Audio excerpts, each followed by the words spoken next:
Hey, are you a business owner, entrepreneur, or professional? If so, we want you to apply to be a featured guest on our show. My name is Adam Torres, and I host the Mission Matters series of podcasts. I've recorded over 3,000 episodes, and we are just getting started. How do you know if you'd be a good guest to be on the show? Well, only one way to find out, and that's to apply, but I'm going to let you in on a little secret. We want guests that have a story to tell, guests with a brand, a product, or a service that can benefit my audience of listeners. If this sounds like you, go to missionmatters.com and click on Be Our Guest to apply. I'd love to talk to you and get to know more about your story. Again, head on over to missionmatters.com and click on Be Our Guest to apply. All right, now let's get into the show. Hey, I'd like to welcome you to another episode of the Mission Matters Business Podcast, your source for all things business. My name is Adam Torres. You can follow me on Instagram at AskAdamTorres to keep up with my book releases, book tour schedule, signings, all that other good stuff. Always love to connect with you there. And as always, if you'd like to apply to become a co-author of one of my upcoming books, just head on over to the website, missionmatters.com, and click on Become an Author to apply. All right, so today I have Jordan Levy on the line. He's co-founder and executive director over at CapSource. Jordan, welcome to the show. Thank you for having me. It's great to be here. All right, Jordan. So I'm excited to get into today's topic. So we're going to talk a little bit more about experiential hiring and what that looks like. So, but just to get us kicked off, tell us a little bit more about your background and really how you got started on this path as an entrepreneur. Yeah, I love that. And it's really great to be here. So, you know, I love leading with like the concept of experiential hiring, and it's something that we actually just introduced into our model not long ago. I'm actually an education technology entrepreneur, so really more focused on experiential learning up until very recently, until we realized, hey, there's actually another side to the equation of what we're doing. So, you know, long story short, started, becoming an entrepreneur as a student, kind of realized while I was a student that I wasn't learning pretty much anything about industry and what it was like to work as part of an organization. And I felt like that was a big missed opportunity that could have helped me craft a overall strategy for how I wanted to engage in my career. And so I kind of created my own roadmap and my own like learning experience by going out and becoming an entrepreneur. And I always like to say that a lot of times learning is about chasing curiosity and really like going deep, right, into whatever subject interests you. But entrepreneurship is about monetizing curiosity. It's about going deeper into what you like. And so as I tried to learn more about what was out there, I realized, hey, there might actually be a way to offer products that can actually do a really great job at training students for the real world. And so that's really how we started, offering experiential learning software and services to schools around the world, helping to connect their students with industry. And over the past year, after doing it hundreds of times, we realized, hey, there's actually something in this for the industry partners that are getting involved, and we're calling that experiential hiring, and that's what we're excited to talk to you about today, Adam. So, Jordan, if you could, go back and give that Jordan that's just getting started as an entrepreneur some advice, what kind of things would you tell him?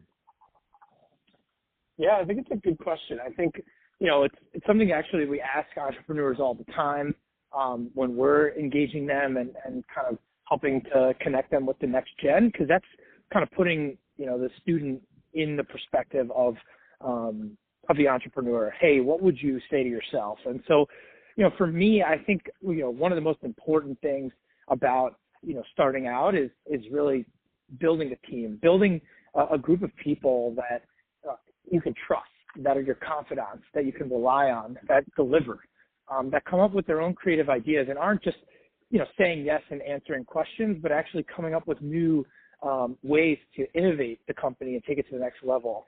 And, I started my first business as an entrepreneur with co-founders, grew that business for a few years, and then I actually created another business afterwards. And I kind of learned during that process the importance of identifying the right co-founders and really, finding your weaknesses and actually identifying folks that can fill those weaknesses and then some, and bring something really new and fresh to the table. So I think that's something that I find really important for early stage entrepreneurs is, be brutally honest with yourself about what you're good at and also what you're not, and figure out how to backfill from there. So great advice, by the way, Jordan. I think it's very helpful, and I want to switch it up a bit. So I do want to go further into today's topic. So maybe start off by telling us a little bit more about this concept of experiential hiring. What does that mean to you? Yeah, and so it's funny to use the word experience, right? Because you think about experience, your head immediately goes user experience, right? And that's kind of like Correct. A whole new emerging field ever since technology became, at the palm of our hands, and pretty much the way that all of us engage with each other and the businesses that we choose to work with, whether as a vendor or as a customer. And so I think, for me, thinking about the experience is really where we start. And so our whole philosophy is rooted in education. So rather than looking at talent as a pool of people that you're trying to pluck the best out of, we actually look at talent as, potential influencers out there in the world that can actually help your brand grow. And so the best thing that you could do with those people that are interested in applying to work at your organization is give them a chance to learn more, to dive deeper. And that, to me, is what experiential hiring is all about, giving the candidates an experience that actually gets them to understand more about the organization, the business model, the industry, the product, and also the role that they would be going into before they're hired. Because I think the worst thing, especially with millennials, especially with all these new industries popping up, new roles popping up, such nuanced skill sets that we all need in order to reach the next level, the only way to really know if these people are a good fit is to actually have them prove that they're a good fit. And so we typically use a combination of a few different methodologies, case-based assessments, so actually coming up with unique challenges. It's nothing new. It's something that's been used by the big consulting firms for years during interviews. It's also been used by, emerging high growth companies. DoorDash, one of their interview tendencies is to give, a case challenge to their candidates and actually see what they come up with, after a day, a few days, a week worth of time, depending on the role and, how complex the assignment is. And I think that's such a great way for them to display their skill set. And then we go one layer deeper and say, hey, that's not it, right? Let's actually mobilize a team of candidates, a team of people to work with each other and actually prove that together they can work and synthesize information and produce results. And that team-based, project-based, components, we call them virtual internship programs, really serves as an entree into the organization. And it's especially useful, for, your earlier hires, right? Like the entry level, lateral hires, first, second, third, level into your organization. I think that's the place that you really want to make sure that when you move forward and hire them and you're going to spend all that money in training, that you're actually picking the folks that are going to make it the distance. And I think that's what experiential hiring is all about.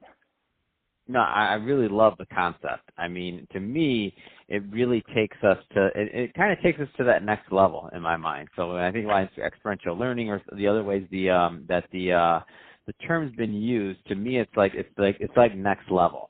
So where do you see, like in the marketplace, like how do you see this concept of experiential learning kind of evolving and the adoption taking place? Because to me, it's still fairly new. Yeah, it is new. And the interesting thing is that experiential learning, is a concept that's been around for decades. Industry integrated project-based experiential learning, meaning students, in MBA programs and undergrad programs, computer science, whatever it might be, actually get a chance to work with a company on a real project. That's actually fairly new. It started in the 90s, and it's really grown since then to be much more popular. And we're using that same philosophy to train and onboard new talent. That's exactly the experiential hiring method that we're adopting for industry to really figure out who the best hires are. And I think that, I saw the term last year for the first time, flipped hiring, which I think is really kind of rooted in the same philosophy. It says, hey, don't hire and then vet, vet and hire. And figuring out ways to do it effectively is a challenge. I mean, there's lots of assessment companies out there, but I think the best way to do it is, narrow down the funnel based on those cases, which are high volume, and then give the highest quality talent project-based opportunities, which are a little bit more complex and, to manage, but high impact. What kind of feedback have you kind of received from either clients or otherwise just on the model overall? I'm just curious. Yeah, it's a good question. So, overall, we love working with such a diverse group of industry partners. We've worked with everything from, early stage startups that really just actually need help figuring out what their product is before they can even go to market and even figure out who out there would want it, versus, some of the, biggest companies out there. We've worked with Verizon. We've worked with, the Weather Channel, Adidas, like all of these amazing organizations that really want to tap into, what can these young professionals come up with that maybe our team, that's been bogged down in the details for so long, haven't been able to think about. And so for us, that's really where it all starts. And I think one of the most interesting things is, like, you look at the last 50 years, how many of those Fortune 500 companies are still around today? Actually, it's far less than many people even think. It's the churn of how many of these large, companies that really make up our economy, from a metric standpoint, end up disappearing over a 50-year period. And it's because they're not engaged with the next generation. And so if you can figure out how to engage that talent and not overlook them, because very soon, not only are they going to be the core team that manages the organization, but even more so, they're going to be the core buyer of that organization. And if you're engaging them as, seniors in high school, undergrad students, grad students, young professionals, even if you don't hire them, they still have such a great experience to walk away from. Maybe not as a customer, because a lot of these companies, Salesforce isn't selling to every single student coming out of college. But if Salesforce gets an opportunity to engage a college student, then when they have a choice of, hey, we're deciding on a new CRM for our organization, what do you think? It's pretty obvious to them, hey, this might be a really great opportunity to bring up Salesforce because I have such a good affinity towards them. No, that's a great example, Jordan. So final question. So if somebody's listening to this and they want more information and they want to learn more about CapSource, number one, what are the right types of organizations that are typically a good fit? And then number two, what's the best way for them to reach out to you and your team?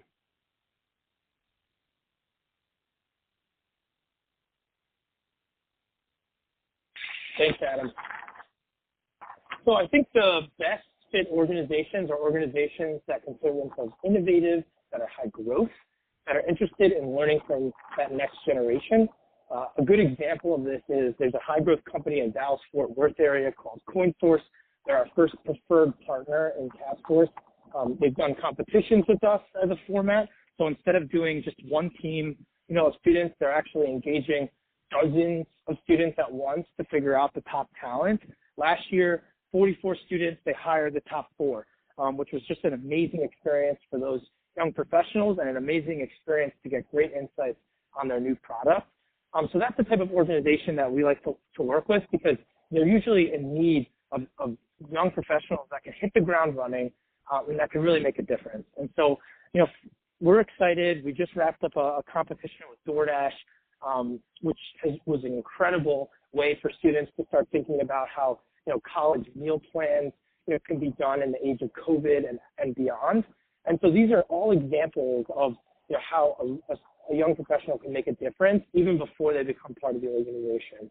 And so with that, I'll say, we're always open to working with all types of organizations. We support schools as they look to grow their experiential learning impact, and companies as they look to engage and hire young professionals. You can learn more about us at capsource.io, CapSource.io. We're on all the great socials, especially LinkedIn. You can learn more about us there. And if you're interested, right on the top of our website, there's an ability to actually schedule time directly with us, and we'd love to hear from you. So with that, I'll say thank you so much, Adam. This was a lot of fun. It was great catching up and really learning a little bit more about your audience and the types of folks that are interested in this type of really cool, innovative hiring and learning technique. Fantastic. Well, Jordan, really appreciate you coming on the show today and sharing more about your background and all the great work that you're up to. And to the audience, as always, thank you for tuning in. Hope you got a lot of value out of this. If you're a first-time listener, don't forget, hit that subscribe button. Love to have you come back and listen to some more episodes. We have some more great guests coming up for you. Don't want you to miss out on those. And if you're watching our YouTube channel, Mission Matters Business, of course, hit the subscribe button there. But more importantly, leave us some comments on the video. Love to know what kind of projects and things you're doing, and to keep the conversation going over in the YouTube community. And Jordan, thanks again for coming on the show. Thanks for having me, Adam.